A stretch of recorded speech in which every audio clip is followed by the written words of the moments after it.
महाभारत का युद्ध समाप्त हो चुका था। कुरुक्षेत्र की भूमि पर चारों ओर शांति थी, लेकिन यह शांति एक बड़े चमत्कार की गवाह बनने वाली थी। पांडवों की जीत हो चुकी थी, लेकिन तभी एक ऐसी घटना घटी जिसने अर्जुन सहित सभी को हैरान कर दिया। अर्जुन का वह दिव्य रथ जिस पर सवार होकर उन्होंने दुनिया के सबसे बड़े योद्धाओं को हराया था, अचानक आग की लपटों में घिर गया और पल भर में राख का ढेर बन गया। क्या आपने कभी सोचा है कि जिस रथ को भीष्म और कर्ण जैसे महारथी नहीं तोड़ पाए, वह युद्ध खत्म होते ही अपने आप कैसे जल गया? आज की इस वीडियो में हम इसी गहरे रहस्य से पर्दा उठाएंगे, तो वीडियो को अंत तक जरूर देखिए।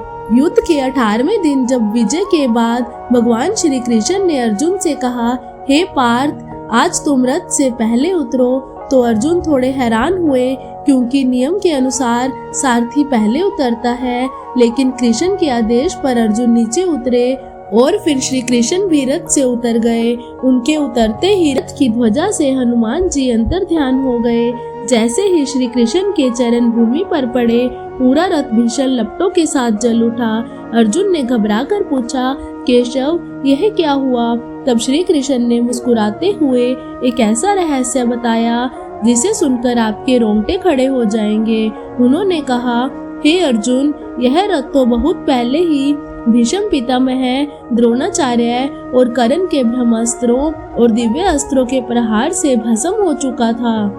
यह तो केवल मेरी उपस्थिति थी जिसने इस रथ को अब तक जोड़कर रखा था।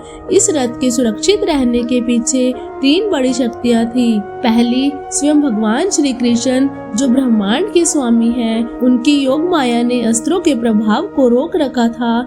दूसरी शक्ति थे महाबली हनुमान, जो रथ की ध्वजा पर विराजमान होकर हर प्रहार को सोख रहे थे। और तीसरी शक्ति थी वह रथ स्वयं, जो अग्निदेव द्वारा दिया गया एक दिव्य उपहार था। जब युद्ध का उद्देश्य पूरा हो गया और श्री कृष्ण व हनुमान जी रथ से हट गए, तो उन पर पड़े हुए सभी घातक अस्त्रों का प्रभाव एक साथ सक्रिय हो गया, जिससे रथ तुरंत राख हो गया। यह घटना हमें एक बहुत बड़ा जीवन का पाठ सिखाती है। अर्जुन को लगता था कि यह उनकी वीरता है जिससे वे सुरक्षित रहे, लेकिन अंत में उन्हें समझ आया कि वे तो केवल एक निमित्त थे। उनकी सुरक्षा और जीत के पीछे अदृश्य ईश्वरीय कृपा काम कर रही थी। यह रहस्य हमें सिखाता है कि मनुष्य